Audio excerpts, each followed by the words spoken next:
Gold 10% गिर गया और सिल्वर सिर्फ 2 दिन में 15% डाउन। मार्केट में इतनी बड़ी गिरावट आई, लेकिन आखिर रीजन क्या है? चलो सिंपल लैंग्वेज में समझते हैं। सबसे पहला रीजन है स्ट्रॉन्ग यूएस डॉलर।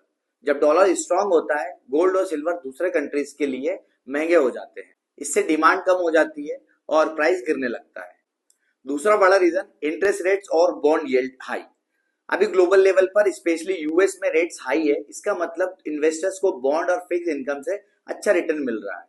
तो लोग गोल्ड जैसे असेट जो इंटरेस्ट नहीं देता उससे निकलकर दूसरी जगह पैसा लगा रहे हैं। तीसरा, profit booking by big players. पिछले कुछ टाइम में गोल्ड और सिल्वर ने स्ट्रॉन्ग रैली दी थी। जब प्राइस ऊपर जाता है, बड़े इन्वेस्टर्स अपना प्रॉफिट बुक करते हैं और जब वो बेचते हैं, मार्केट में सेलिंग प्रेशर सडनली बढ़ जाता है। चौथा रीजन, सेफ हेवन डिमांड कम होना। गोल्ड को सेफ इन्वेस्टमेंट माना जाता है, लेकिन अगर मार्केट स्टेबल लगता है या टेंशन थोड़ी कम होती है, तो लोग रिस्क लेने लगते हैं और पैसा स्टॉक से दूसरे एसेट्स में शिफ्ट कर देते हैं। अब सबसे इंपॉर्टेंट सवाल, सिल्वर गोल्ड से ज्यादा क्यों गिरा? क्योंकि सिल्वर का यूज इंडस्ट्रीज में भी होता है, जैसे इलेक्ट्रॉनिक, सोलर पैनल एक्सेट्रा। अगर इकोनॉमिक स्लो डाउन का डर हो तो सिल्वर पर डबल प्रेशर आता है और सिल्वर ज्यादा वॉलेटाइल होता है, इसलिए गिरावट भी ज्यादा तेज होती है। और लास्ट फैक्टर, पैनिक सेलिंग और मार्जिन कॉल। जब भी प्राइस गिरना स्टार्ट होता है, ट्रेडर डर के बेचने लगते हैं।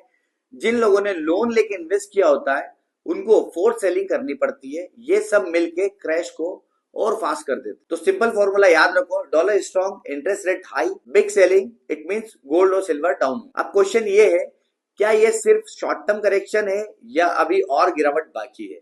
ये डिपेंड करेगा upcoming economic data, interest rate और ग्लोबल सिचुएशन पर। इसलिए इन्वेस्ट करने से पहले हमेशा समझ के डिसीजन ले और ऐसी लेटेस्ट अपडेट्स के लिए फॉलो मी।